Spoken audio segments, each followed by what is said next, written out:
Well, hello. Happy Tuesday.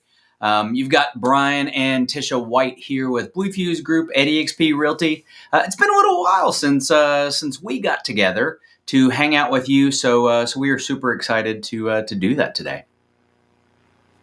We got Yes. Tisha over. Can I point that way? Yes. Okay. I got to point that way to get to you. Yes, I know. I think it's been a while since I've gotten on camera with you, Brian. Yeah. So Happy to- I'm excited to do this today. And for those of you that are watching, you're going to be excited that we're doing this today because Tisha brings the fun.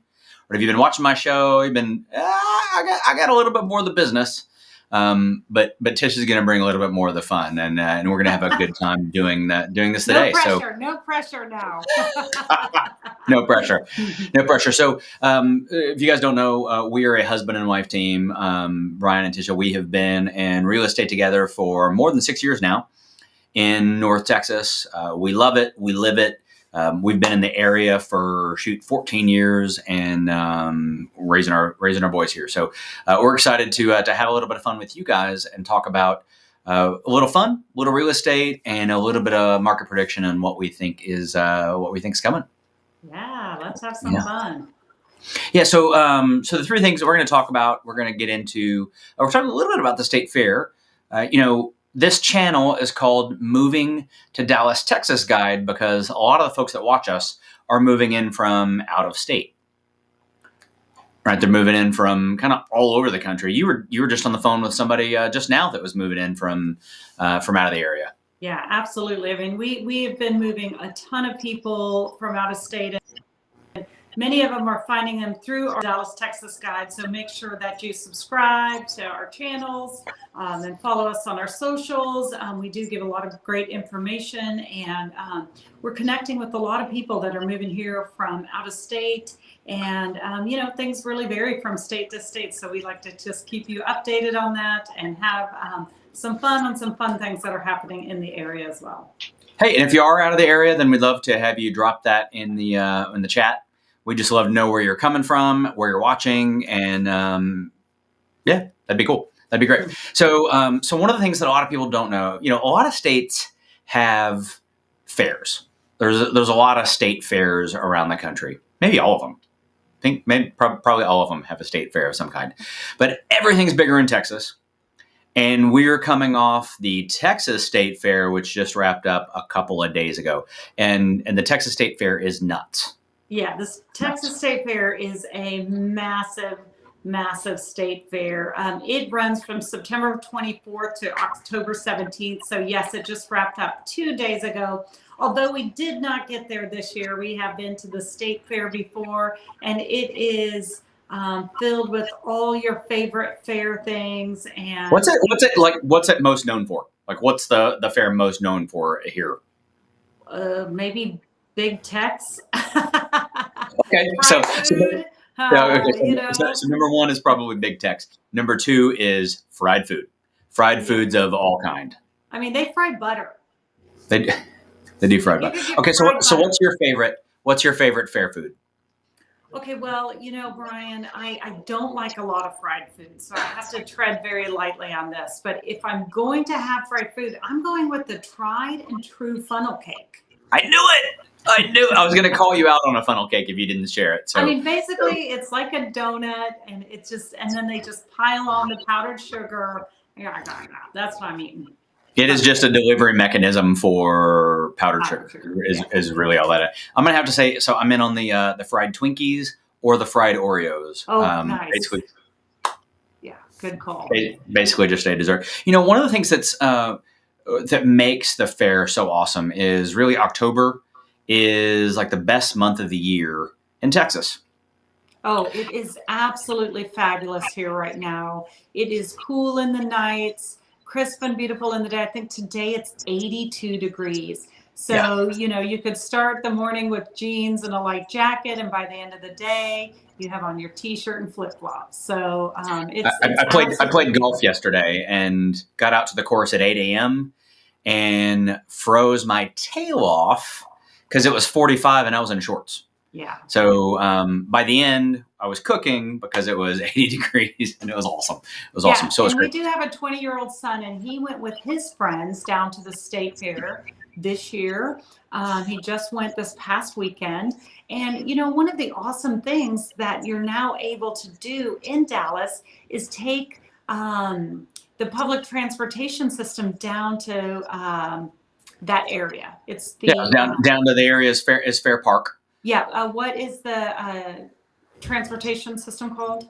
Well, it's called DART, which DART. stands for Dallas Area Rapid Transit. I don't know how rapid it was. I think it took them a little while to get down there. It wasn't a direct path, Yeah. but it was Dallas Area Rapid Transit, and it's a lot faster than driving down there and trying to find a parking Parking and spot. having to worry about your keys, because worrying about your keys at the fair Really, you got to bring that up? can be a huge.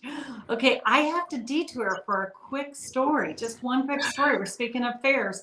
We used to live in Austin, Texas. And for a little bit we went to the fair then, and our kids were much younger. I don't even think we had our third child yet. So we had our two little boys. They were little, car seat age. We were having all this fun at the fair, and we believe that the keys to the car blew out of Brian's pocket. Not blew out, they don't blow out, but fell out during Just so we're clear, I'm going to chime in. We are not saying that Brian lost the keys. That is not what we're saying. We're saying that they flew out. Yeah, he's never done that before, ever. So anyway, it ended up being a little bit of a nightmare of a fair experience for us, because we literally couldn't get home. We couldn't get a ride. No one could come get us. We were there for 4 extra hours. Our son had an asthma attack, so we're in the medical area getting breathing treatments. And finally, a friend was able to get to us who had car seats in her car. So we may or may not ever make it to the fair again, but if you're thinking about going to the fair, that probably won't happen to you. No, so we did make it. We made it to the Dallas Fair, and we had a blast. And they also have a really big car show. A lot of people go for that. Crafts and a lot of shopping in that. So anyway, Texas does everything big. Here in Dallas, we do everything big and awesome. And we're a big city, and you can have a lot of fun in Dallas, Texas. For sure. That is totally totally a thing. So, the next thing we're going to talk about, we're talking about the fair. We're going to talk about a little bit about custom homes.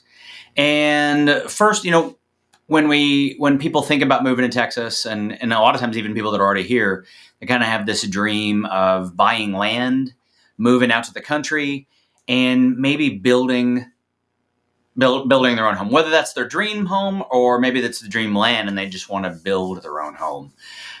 What are your thoughts on that, Tisha? So that's an amazing dream. I absolutely love that dream. I love custom homes. I love building homes. I love a new home. I'm a little bit addicted to a new home. But for some people, they might think, oh, that's going to be maybe a less than expensive way to go. But it can be a tricky process, because if you are starting a home from scratch on a piece of property, you can get oftentimes really hung up on the things that you want in the house and how much they cost, and the endeavor can start off at one price point and end up at a very different price point. So you really want to make sure you're knowledgeable about building a custom home and understanding the process all the way along, so you don't start with one price point and end up $100,000 over your budget, which could potentially lead to not actually being able to get your financing approved to close on the home. Yeah, it's a pretty finding land is a tricky deal, because number one, to make it affordable, you got to move farther out.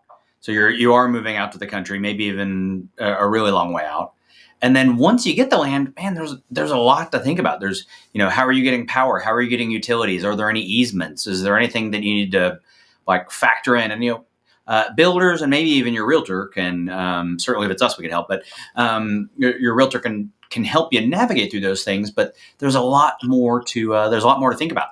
There really is. I mean, and we've had clients buy some property that, ended up, not being able to build on because the expense to develop the property was just such a big undertaking, and that it was a factor that they didn't really factor in properly. So there are a lot of things to consider.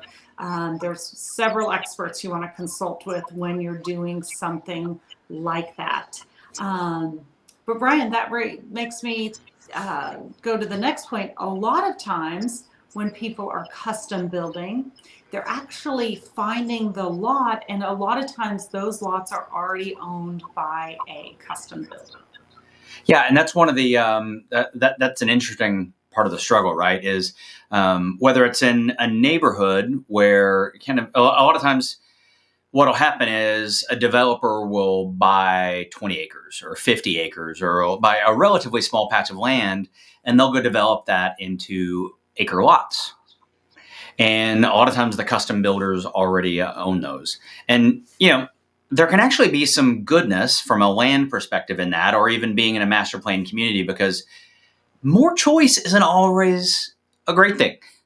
More choice can be overwhelming. It's more decisions. You're choosing between lots. You're having to think about, okay, what direction does it face? What are the trees like? Is it level? There's a lot. There's a lot to consider when buying a lot, when choosing land, when thinking about that. So sometimes if you can reduce the number of choices, then that can actually help you move forward in the process. Really a custom build process can be a ton of fun.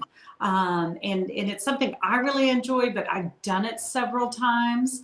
And I don't get too attached to things. I really try hard not to get too attached to things, but you can really get very attached to things, and you can also have this choice overload, which can cause you to kind of burn out by the end of it, or not be able to make good choices because you're kind of in burnout mode. So you really have to think about your personality. Can you get all the way through this? Are you working with a builder who provides you some design help, kind of decorator guidance, design help options? Or is that someone you need to bring in privately? Sometimes you may bring in someone to help you do that, and many people pay for designers to come in and help with that process.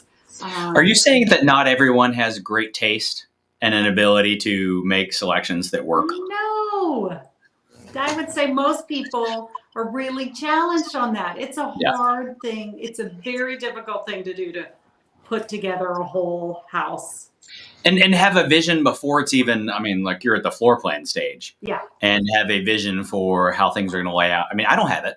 No, but I got Brian and I have built several houses, and one was a true custom house on an acre. And when we were building it at the time, we were really ahead of the curve on building this house that was kind of just this open concept, the open kitchen to the open family room. Like there were no walls. Like no walls. Just this open concept. And our bathroom was real large, but when everything was being built, he literally couldn't visualize, okay, the paint color is going to be here, the trim's going to be here. Like, he just couldn't visually. He was just like, there's nothing here. This is the world's most boring house. So it's an incredibly difficult process, but it can be very rewarding if you do it properly. You need to work with a great realtor. You need to work with a great builder, and you need to have a plan in place. And we can help you with questions to ask and what plan you need to have in place before moving forward with that. And honestly, it's a great, it's great when couples are not the same.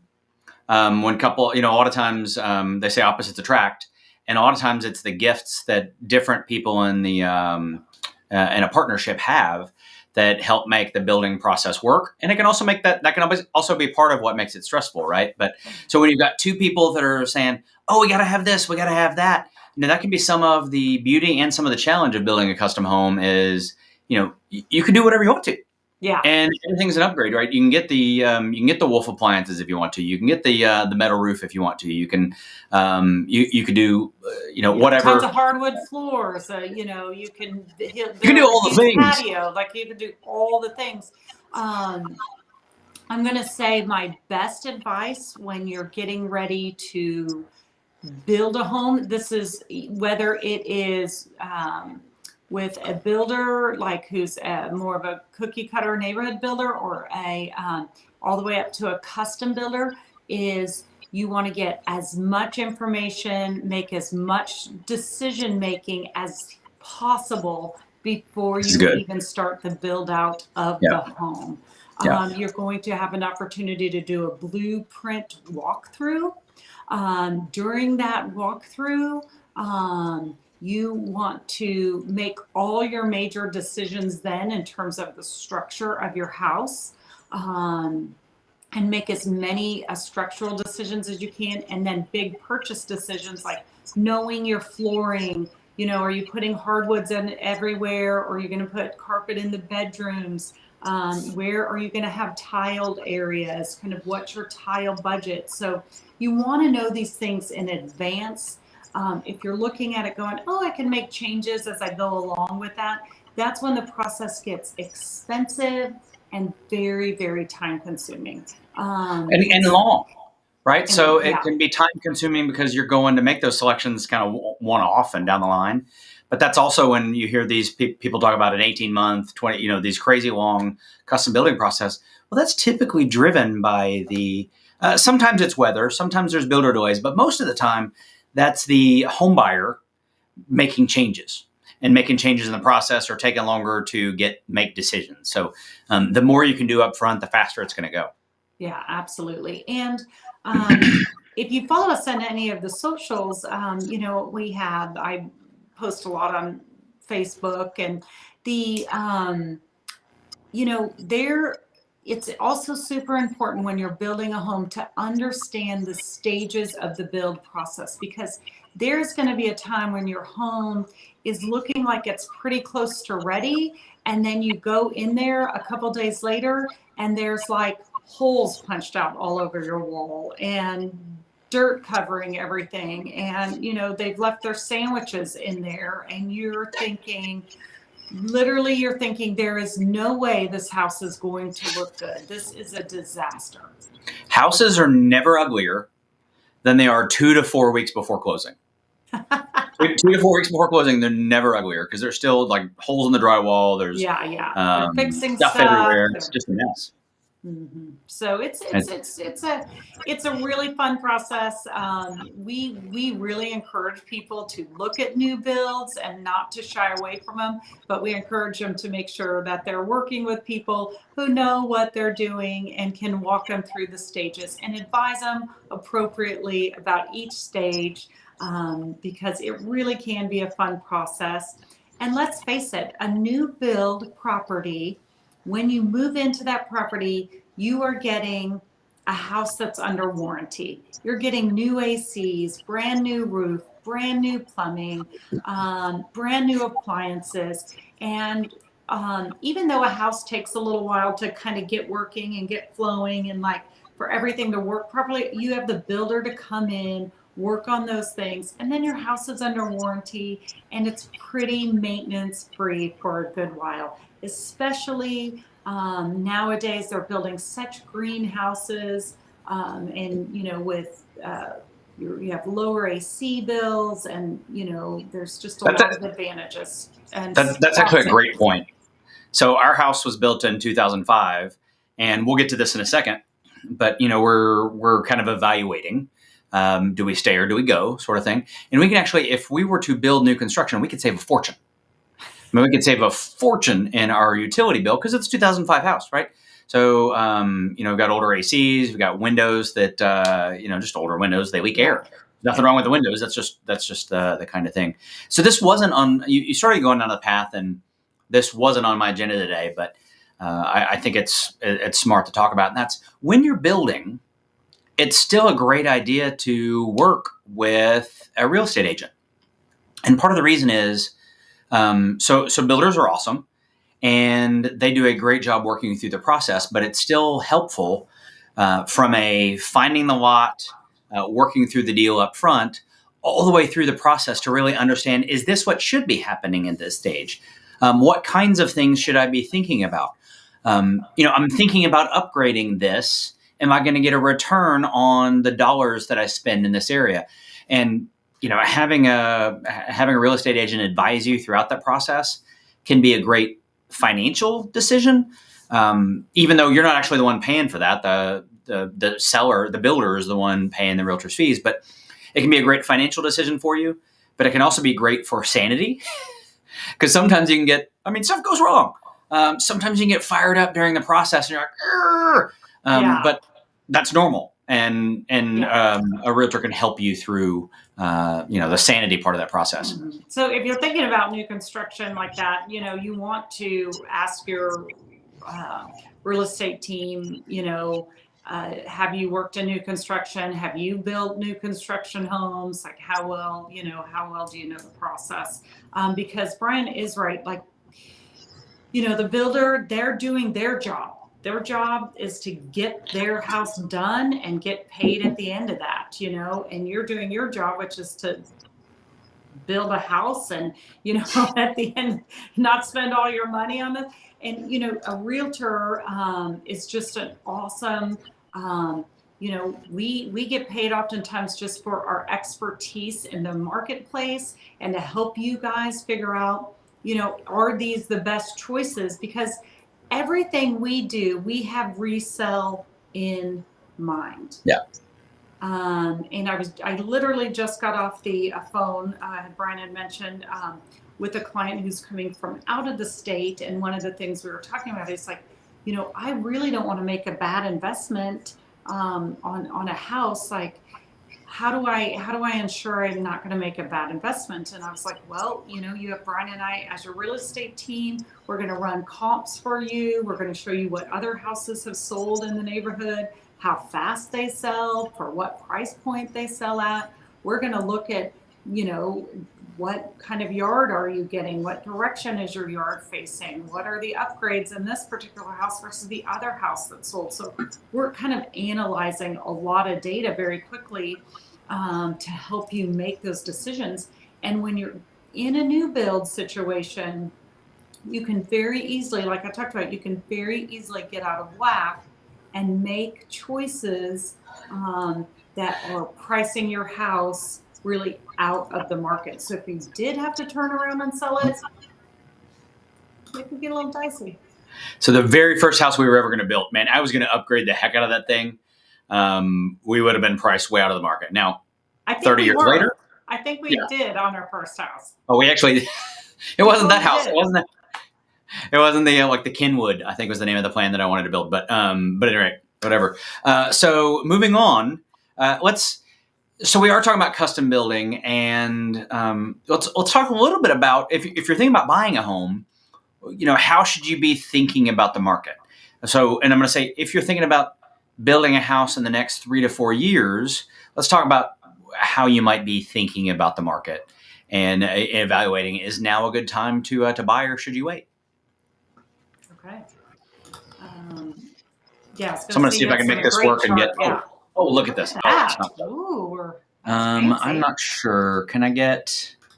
I need to shrink this thing a little bit.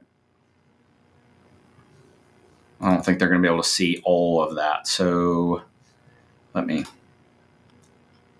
No, I don't want that. No, I don't want that. There, okay. Just show that. There you go. We're just going to show this. So if you're thinking about making a purchase, the way I would look at this is home prices from December to December will go up nearly 12%. They'll go up nearly 12% this year. Predictions are that they're going to go up almost 6% next year. So from December of 21 to December of 22, they're going to go up almost 6%, and then 4%, and so on and so forth after. So I'm going to skip. Yeah, there we go. So, and then here we're talking about, so through December of 25, home prices are predicted to go up 32%. So these are not my numbers. These are in industry analyst numbers. So what they're saying is, look, if you're not planning to buy a home, cool. No problem at all. But if you're planning to buy a home in the next couple of years, then your best plan is to go ahead and do it now, because home prices are going to go up. Let's say they're right. They're going to go up 32%. So if you're going to buy a $500,000 house right now, well, you can buy it for $500,000. In 4 years from now, you'd be able to buy that house for $650,000. So your choices there are really to get them. Oh, there we go. That's what I've been trying to do. Your choices there really are to pay $500,000 for the house and earn that extra $150,000 in equity because you owned the house, or to wait 4 or 5 years and buy it then, and just pay $600 or pay an extra $150,000 more. Okay, so your choice. Okay, so let me just think about this for a minute. Sometimes Brian talks so fast, and then he like goes, "Oh, and blah, blah, blah," and I'm like, "Okay, let me translate that. I can math it in my head really fast, so I do need some help getting into English." Okay, so what I'm hearing is, if I'm thinking about buying up to the next price point or whatever, if I do that now, I could be in that next price point and I can get potentially 31% on my money over the next 4 years. Yes. So the $500,000 house is going to be worth a lot more money in 4 more years than the $300,000 house that I'm currently in. So I will make more money off of my money, and I can also take advantage of the incredibly low interest rates.